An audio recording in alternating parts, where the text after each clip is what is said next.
पतिदेव, तुम्हारे तो ससुराल आते ही नखरे बाजी शुरू हो जाती है। ये लीजिए दामाद जी, आपकी मनपसंद गर्मा गर्म अदरक इलायची पड़ी हुई मसालेदार चाय। दामिनी ने हुलसते हुए मनु के सामने चाय की ट्रे रखते हुए कहा, क्योंकि दामाद को प्रसन्न करने से उसको बहुत खुशी जो मिलती थी। क्या मम्मी जी, कितनी ज़्यादा उमस हो रही है बाहर। मेरा तो चाय पीने का बिल्कुल भी मन नहीं कर रहा। मुझको तो बस इस समय ठंडी ठंडी कोल्ड ड्रिंक मिल जाए तो सचमुच मज़ा ही आ जाए। मनु के मुंह से ये बात सुनकर तो रितु एकदम से चौंकी पड़ी, क्योंकि मनु कोल्ड ड्रिंक बहुत कम ही पीता है और चाय का बेहद शौकीन। चाहे कितनी भी गर्मी क्यों ना हो, चाय चाहिए तो चाहिए।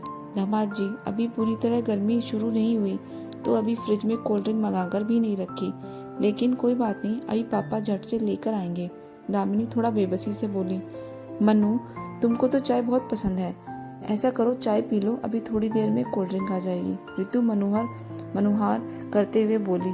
अरे रितु बेटा, कैसी बातें करती हो। दामाद जी के कोल्ड ड्रिंक पीने का मन है तो क्या वो भी अपना मन मारे।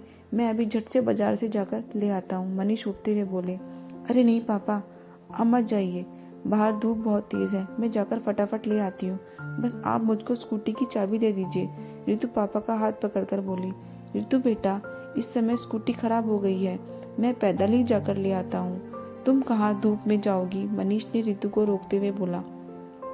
पापा, धूप में तो आप भी ही तो पैदल परेशान हो जाएंगे, रितु बेबसी से बोली, क्योंकि वो जानती थी कि अगर मनु के मुंह से कुछ निकल गया तो उसके मम्मी पापा चाहे जैसे भी लेकिन पूरा जरूर करेंगे, जबकि उसके पापा को ब्लड प्रेशर की भी शिकायत रहती थी। अरे बेटा, मुझको तो आदत ही है, जब अकेले हैं तो बाजार तो जाना ही पड़ता है। इतना कहकर मनीष बाहर निकल गए, लेकिन मनु के मुंह से एक भी शब्द नहीं निकला कि पापा आप रहने दीजिए। और थोड़ी ही देर बाद मनीष पसीने में तरबतर कोल्ड ड्रिंक लेकर आ ही गए और दामिनी ने मनु को गिलास में कोल्ड ड्रिंक डालकर दे दी। रितु को तो बहुत ज़्यादा खराब लगा कि हमेशा ही मनु उसके मम्मी पापा को परेशान करता रहता है, हर बात को लेकर नखरे दिखाना। शायद वो अपने दामाद होने का अहंकार बहुत ज़्यादा समझता था।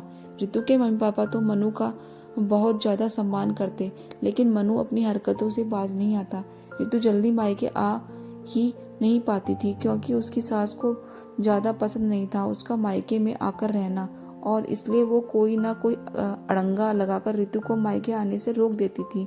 लेकिन कभी कभी दामिनी की जिद की वजह से मनु के साथ वो बहुत मनुहार करके 2-4 महीने के बाद संडे को उन लोगों से मिलने आ जाती, और वो आज इसी उद्देश्य से मम्मी पापा से मिलने के लिए आई हुई थी। चलो मनु बेटा, सब उठकर लोग मुंह हाथ धो लो, मैं फटाफट तुम सबके लिए खाना लगाती हूँ। दामिनी रसोई से निकलकर मनु के पास आते हुए बोली। रितु भी अंदर रसोई में जाकर अपनी मम्मी की मदद करवा रही थी। मम्मी जी, पहले ये तो बताइए कि आपने खाने में बनाया क्या क्या है।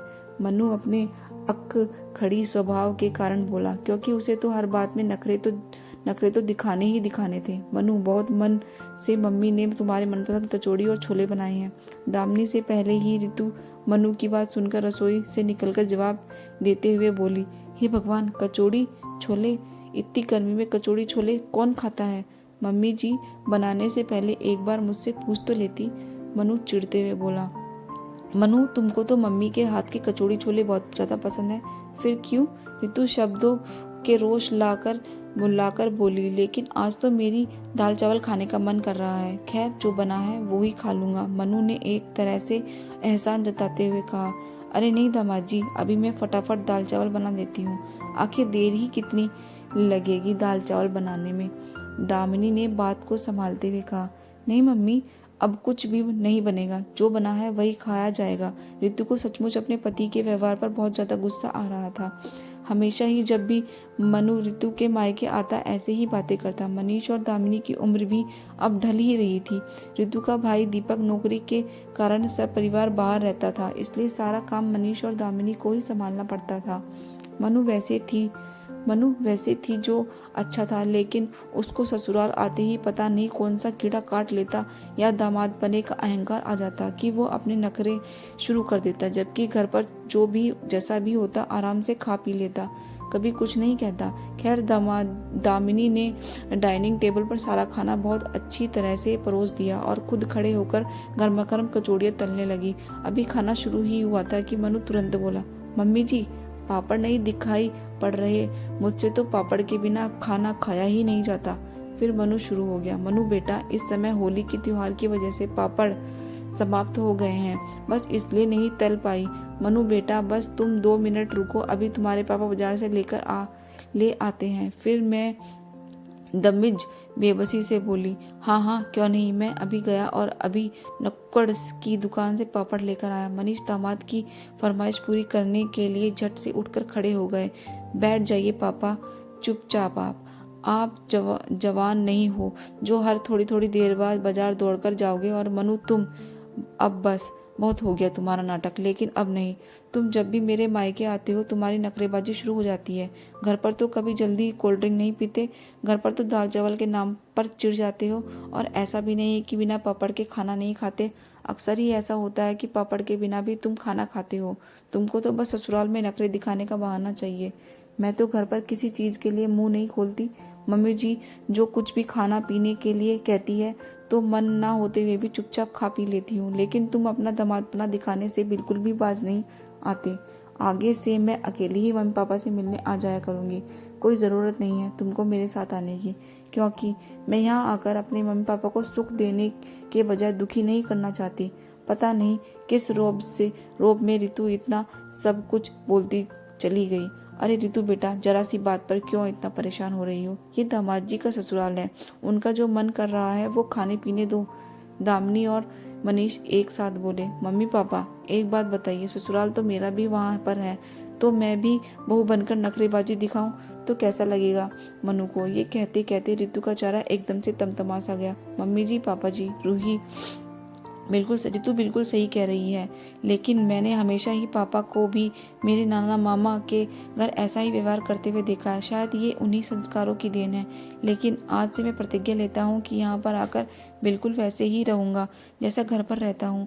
मनु अपने व्यवहार पर पश्चाताप करते हुए बोला, थैंक यू मनु, मेरी बात का सम्मान करने के लिए और मेरे मम्मी पापा को परेशान ना करने के लिए।